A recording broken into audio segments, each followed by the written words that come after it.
좀 이야기를 좀 전개해주면 원래 바울이 그 3차 전쟁이 다 마치고 난 다음에 예루살렘으로 가기를 원했습니다.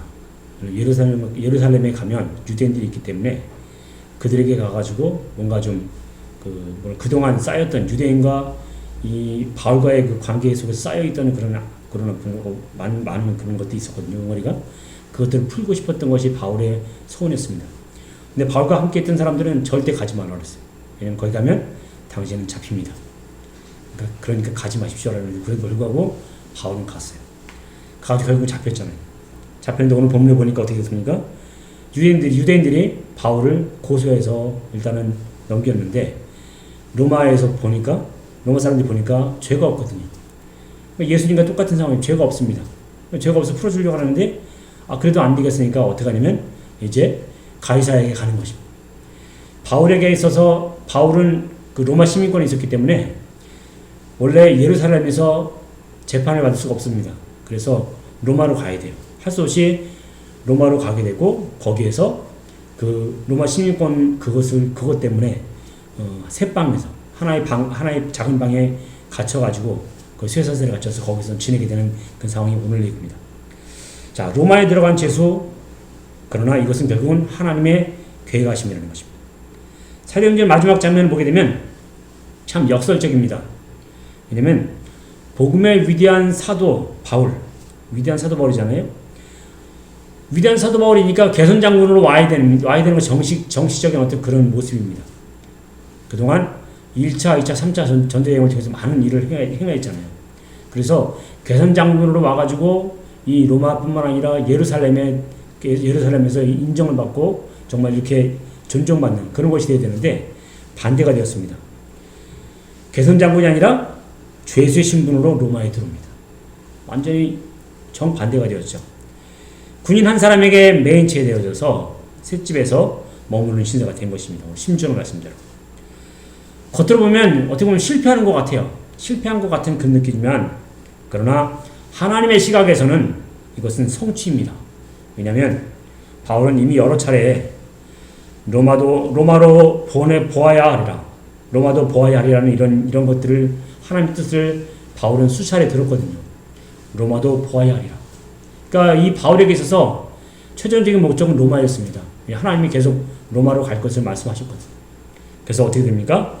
폭풍도 만나고 배가 파손하고 심지어는 뱀에 물리는 사건까지 있음에도 불구하고 그런 과정 속에서도 이 바울은 결과적으로 하나님의 뜻대로 로마로 결국은 도착을 합니다.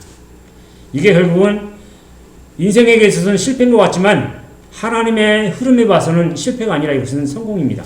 왜냐하면 바울이 이제는 로마에 가서 거기서 복음을 전할 수 있게 됐기 때문이죠. 이게 바로 하나님의 큰 그림입니다. 빅피처죠. 한 선교사님이 아프리카의 오지에 이제 파송을 받았습니다. 그분이 모든 준비를 마치고 떠났는데 도착한 지 얼마 안 돼서 병에 걸렸어요. 큰 병에 걸려가지고 결국은 병원에 갇혀있는 신세가 되어버렸습니다.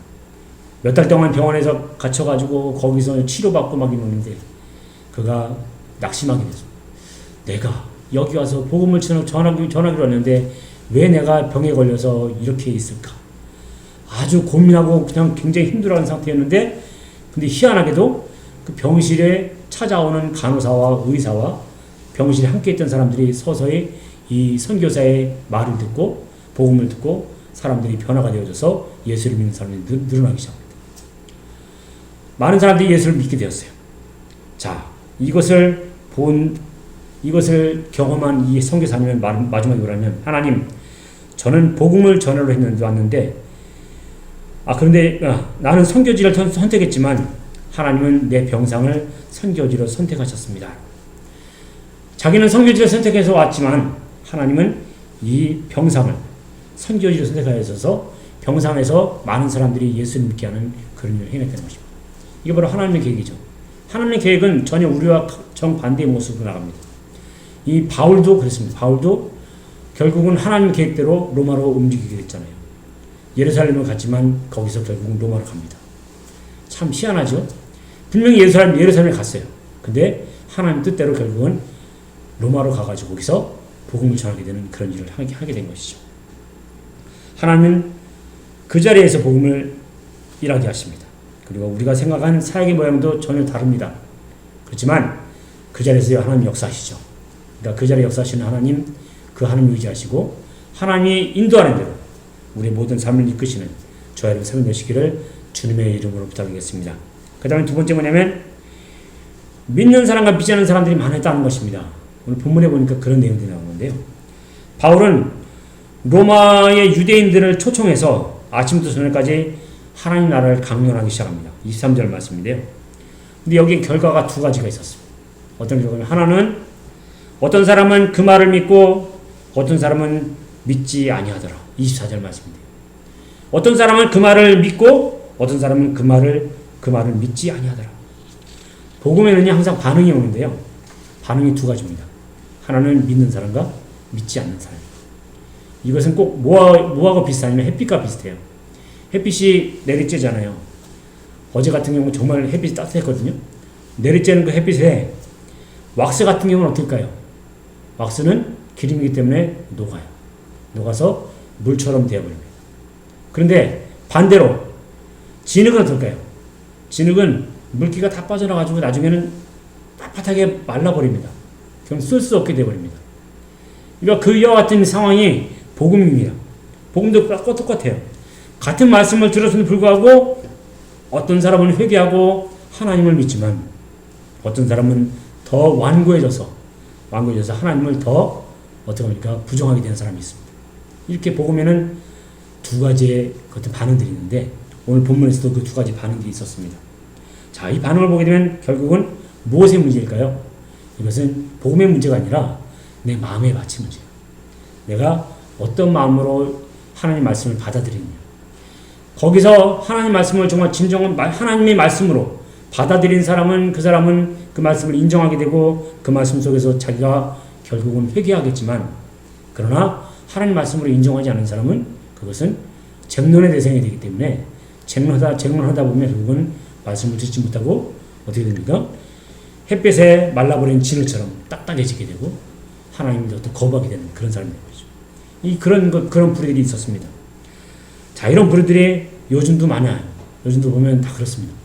복음을 전하다 보면 어떤 사람은 내가 예수를 믿는 것보다 내 주먹을 믿을 거야 라는 사람이 있습니다. 나를 믿는 게 더 낫지 한 사람이 있죠. 그런 사람들이 요즘 굉장히 많아요. 자기 주먹이 얼마나 큰지 모르겠지만 하나님 주먹은 그보다 더 큰데 근데 자기 주먹을 믿겠다는 것입니다. 그게 요즘 사람들이거든요. 완고해요. 내가 내 눈에 흙이 들어가기 전까지는 절대 내 교회 안 갈 거야. 그런 사람도 있어요. 결국 나중에 죽을 때 되면 하나님 나라를 가기 전에는 다 회개를 하고 돌아갑니다. 회개를 하고 가는 사람도 있어요. 그게 결국은 인간의 모습이거든요. 인간의 모습은 결국은 주님 앞에 설 때에 그냥 초라하게 볼 수밖에 없습니다. 초라하게 보이는 것. 결국은 우리가 그러기 때문에 하나님 말씀을 듣고 따르는 그런 어떤 지혜 이런 축복들이 있어야 됩니다. 나는 어떤 마음으로 하나님 말씀을 듣고 있는가? 말씀을 지식으로만 쌓고 있지 않은가? 아니면 삶으로 실천하고 있는가? 한번 오늘 고민해 보시기 바랍니다. 주일 예배는 그냥 드리긴 드리는데 단순히 그냥 예배 드리는 시간으로 그냥 드리는 건지 아니면 이 예배를 통해서 내가 무엇인가 결단을 하고 예수 그리스도를 다시 한번 영접하는 그런 어떤 귀한 시간인지 이 시간을 우리가 다시 한번 점검하는 모습. 그래서 오늘 말씀 앞에서 주님 제 마음을 부드럽게 하소서라는 그런 마음. 오늘 햇빛처럼 부드러워서 이제 거기서 녹아지는 것처럼 우리도 부드럽게 해줍소서라는 그런 마음을 그런 기도를 드리면 우리의 딱딱했던 마음들이 녹아져서 주님 앞에 다시 한번 나가게 될 것입니다. 그런 귀한 시간 되시기를 주님의 이름으로 부탁드리겠습니다. 그 다음에 세 번째 뭐냐면 이 바울은요 이제 결박되었습니다. 결박이 되었는데도 불구하고 복음을 거침없이 전하고 있어요. 복음 마지막 절이 이렇게 나옵니다. 하나님의 나라를 전파하며 주 예수 그리스도에 관한 모든 것을 담대하게 거침없이 가르치더라. 31절 말씀. 담대하게 거침없이 가르치더라. 바울은 발에 족쇄가 끼워져 있습니다. 그래서 마음대로 움직이지 못해요. 물론 감옥이 아니라 어느 집 새방에서 있지만, 새방이라 하더라도, 새방이지만 그러나 거기서는 감옥과 같은 그게 갇혀있는 상태입니다. 근데 거기서 어떻게 합니까? 많은 사람들이 이 바울의 복음을 듣기 위해서, 바울의 말을 듣기 위해서 찾아오는 사람도 있고, 또한 바울과 논쟁하기 위해서 오는 사람도 있습니다. 그런 사람들이 모여서 바울의 말을 듣는데, 바울이 아침부터 저녁까지 강론을 했대요. 얼마나 많은 사람들이 왔으면 계속 강론을 했을까요? 이 사람들이 말을 하다 보면 1시간 정도는 말을 하는 건 쉬워요. 근데 2시간 말을 하면 목이 말라가지고 더 이상 말을 이어갈 수가 없습니다. 그래서 좀 쉬었다 해야 되거든요. 근데 이 바울은 하루 종일 아침부터 저녁까지 계속 강론을 했습니다. 강론하고 그 강론하는 것이 어느 정도였냐면 담대하게 거침없이 아주 그냥 자기가 할 것을 다 그냥 전하는 그런 것입니다. 그래서 듣든지 말든지, 너는 듣든지 말든지 그냥 무조건 전하는 것입니다. 그렇게 전하는 그런 모습이 바울의 마지막 모습이었습니다. 바울은 그렇게 정말 말씀을 전합니다. 좀 놀랍지 않습니까? 죄수인데 거침없이 했다? 이건 쉬운 일이 아닙니다. 물론 감옥에서는 불가능하겠죠. 그런데 감옥이 아닌 일반 새방에서 그들을 찾아오는 사람들을 상대로 말씀을 전하니까 이것이 가능했던 것입니다. 그래서 죄수에도 불구하고 거침없이 말씀을 전하는 것이죠. 쇠사슬에 매였는데도 불구하고 담대하게 말씀을 전합니다. 사람은 묶여있지만 복음은 묶이지 않았습니다. 이 복음은 결국은 많은 사람들한테 증거되는 역사가 일어나는 것이죠. 사도행전이 이렇게 열린 결말로 끝나는 이유가 있습니다. 왜냐하면 복음 이야기가 끝나지 않았기 때문입니다. 아까 29절이 비어있잖아요. 사도행전은 28절 끝나는 것이 아니라 29절 그것을 계속 이어져가는 그런 것으로 나오는 것이죠. 바로 ING입니다. 현재도 진행되어지는 것이고 앞으로도 계속 이어지는 것입니다. 이것은 누구에 의해서 이어지는 것입니까? 성령의 역사에 의해서 이어지는 것입니다. 오늘 바울도 그렇게 성령의 역사에 의해서 결박되었지만 그럼에도 불구하고 많은 사람들에게, 유대인들에게, 그를 싫어하는 사람들에게 강론하면서 말씀을 증거하고 그렇게 하나님 복음을 전하는 모습이 있었습니다. 이 모습 정말 아름답지 않습니까? 초대교회는요, 로마의 감옥에 갇힌 사람들이 굉장히 많았습니다. 그들은 자유를 잃었어요. 갇혀있는 상태죠. 근데 그럼에도 불구하고 그들은 감옥에서 어떻게 했냐면 바로 사도 바울처럼 찬송을 불렀다고 합니다. 찬송을 많은 걸 불렀대요. 그들의 찬송을 들은 이 간수들이 서서히 마음이 움직이기 시작했고요. 그래서 간수들 중에는 그 찬송을 통해서 예수를 믿고, 그리고 그들의 어떤 그 모습 있잖아요. 찬송을 부르는데 얼마나 그 얼굴이 만약 그 빛이 났겠습니까? 예수를 전하는 그 모습이 얼마나 보기가 좋았겠습니까? 그 모습을 보면서 그들이 변화가 되었고, 그래서 그 안에서 그 간수들이 그 예수를 믿고 변화되는, 그래서 이제 크리스찬이 되는 그런 사람들이 많았다고 합니다. 정말 대단한 일이죠. 환경은 입을 막지 못합니다. 환경은요, 절대 내 입을 막지 못해요. 상황은 증언을 멈추지 못하게 합니다. 하나님의 역사는 모든 것들을 넘어서 초월해서 역사하시죠. 바로 이 바울도 갇혀 있었고 결박되었지만, 그러나 하나님의 복음의 역사는 결국 많은 사람들에게 하나님의 말씀을 전할 수 있도록 만들어주는 그런 귀한 계기로 이끌어갔다는 것입니다. 말씀을 정리합니다. 내 삶의 감옥에서 무엇을 하고 있는가? 혹시 여러분은 어떤 감옥에 있습니까? 경제적인 어려움, 아니면 건강의 문제, 관계의 갈등, 아니면 사역의 침체, 이런 것들 여러 가지 있잖아요. 자, 이럴 때 보면 대부분 보게 되면 이런 상황에서 원망이 많이 나옵니다. 원망하고 불평하는데, 그보다 더 중요한 것은 내가 증언이 된다는 것입니다. 어떤 증언이요? 복음의 증언. 바울은 감옥을 선교지로 만들었습니다. 우리도 직장을, 아니면 가정을, 더 나아가서는 내가 있는 그 자리를 복음의 자리로 만들 수 있는 그런 삶을 줄 수 있습니다. 하나님의 나라는 결국 멈추지 않습니다. ING 29절 이어지는 것처럼 우리가 그것을 이어나가야 됩니다. 그래서 이것을 이어나가서 바울이 그 로마가 당시 세계 중심이었잖아요. 근데 거기가 황제가 신처럼 섬겨지는 곳이었거든요. 근데 그곳에서 예수 그리스도를 전할 수 있는, 그리고 복음을 전하는, 한복판에서 예수가 주님이라고 복음을 전하는 그 모습이 바울이었거든요. 그러니까 얼마나 담대하게 전했겠습니까? 이것이 바로 바울의 역사입니다. 이것들을 바로 그래서 그 복음이 결국은 로마가 변화가 되어서 기독교가 국교화가 되고, 그것으로 인해서 많은 나라가 예수를 믿게 되고, 심지어는 우리나라까지, 대한민국까지, 그리고 이 예배 자리까지 오지 않았습니까? 이게 바울의 역사입니다.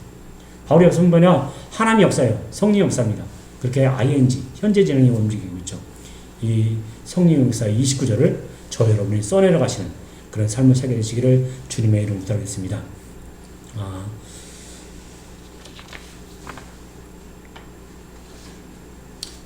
오늘 우리가 바울의 결박된 모습을 봤을 때 여러분은 어떤 느낌을 받습니까? 결박된 바울은 자유한 사람이었습니다. 결박되었지만 자유했어요. 그리고 로마의 죄수였지만 하나님 나라의 대사였습니다. 오늘도 환경에 매일 수는 없죠. 더 이상 복음에 매여 사는 사람이 되기를 원합니다.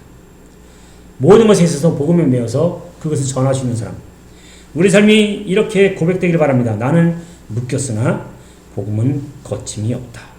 오늘 바울 사도처럼 거침없이 복음을 전하고 모든 것에서 이 복음 역사가 일어나는, 그래서 이번 한 주간 각자의 자리에서 담대하게 거침없이 예수 그리스도를 전하는 사도행전에 계속된 이야기로 살아가는 저 여러분 삶이 되시기를 주님의 이름으로 간절히 부탁드리겠습니다. 찬양하겠습니다.